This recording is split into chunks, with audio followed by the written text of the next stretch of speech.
दर्शक बंधु नमस्कार मुझे सत्य दास आपण मानकु समस्त को स्वागत करछे मोर चैनल के जहां ना हला सत कहिले सत्य दास आज्ञा सब्सक्राइब कर दोन लाइक टे कर दोन कमेंट टे कर दोन शेयर भी कर दोन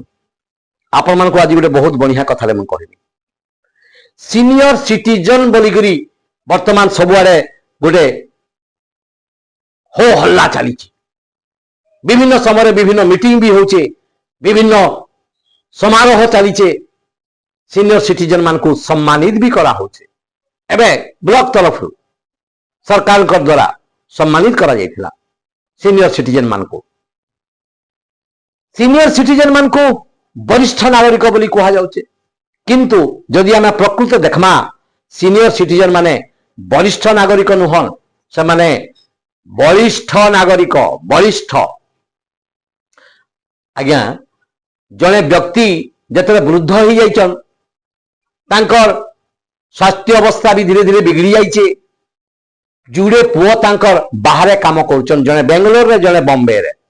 जड़े टिके बड़ कंपनी रे चाकरी करछन जड़े टिके सान कंपनी रे चाकरी करछन किंतु से माने बाहर रहिगिरी तांकर निजर गुडे निजे चलुछन बापा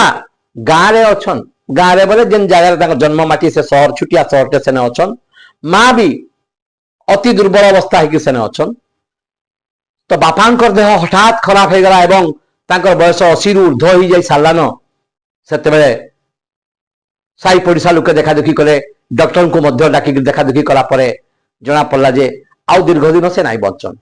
आ खूब कम दिन भितरे तांकर शेष समय आसी जाउछ दुई पुओं को खबर दिया गला जे बापांकर अवस्था अंत हला न से समय रे पहुंची आसले न केते बेले केन घटना घटी जाई पारे तुमे पुओ माने आस सुनला परे पुओ माने आसले देखले सतके सब बापांकर अवस्था बहुत खराब से माने चिंता कले जे बापा जे कौन सी मुहूर्त रे भी चली जाई पारन तांकर मृत्यु ही जाई पारे तो हमको काना करबा के पड़बा चिंता करे से माने दुहेडा कथा होचन बापांकर बेड पाखरे कथा होचन जे बापा जदी मरी जिबे बापा को तो श्मशान के निया जिबा श्मशान के नेले गोटे गाड़ी टे करबा के पड़बा बोले गाड़ी लगी टका 2-3 हजार खर्चा हबा काठ भी लागबा लाले इलेक्ट्रिक चूल्हा फीस दिया पड़बा तो सब लगी खर्चा बर्चा से हिसाब कले टका 7-8 हजार खर्चा ही जिबा तो टका 7-8 हजार किए खर्चा करबा बड़पो बोल जे मुई तो गोटे छुटिया कंपनी चाकरी करते मो मन ने बेसी पैसा नहीं टका 2 हजार मात्र बाहरबा सानपो बोल जे तू ज्येष्ठ है कि केनता केनता कहबू तू ज्येष्ठ पुत्र है कि जह पैसा देवार कथा आ तू हेन्ता कहले के मन ने 2 हजार अच्छे मात्र 2 हजार देवी एमती कि दुई लोक कथा कटाकटी होचन किए केते देबा समस्ते कुंठित हो जाउचन आओ बापांकर मृत्यु पर श्मशान रे पुराबार लगी केते पैसा खर्च हबा जे सेति लगी दुई लोकर भितर गोटे कथा कटाकटी चली सेपुट करूथुबा जीवन टिके टिके थिबार बापा सुनी पारले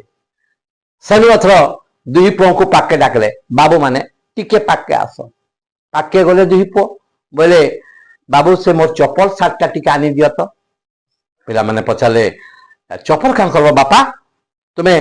सुईक छ ठाउ ठाउ ठीक अछि नै रे बाबू हे चप्पल सार्टा आनी दियो जे मु ये चप्पल सार्टा पिन्ही करी जाउथिबी इबा केन की जीवो नै तुमे मते केन श्मशान रे पुराबो जे से जगह टिके कहि दियो मु चलते जाउथिबी आ तुमे पछे पछे आस एते खर्चा बर्चा काहे चिंता करूछ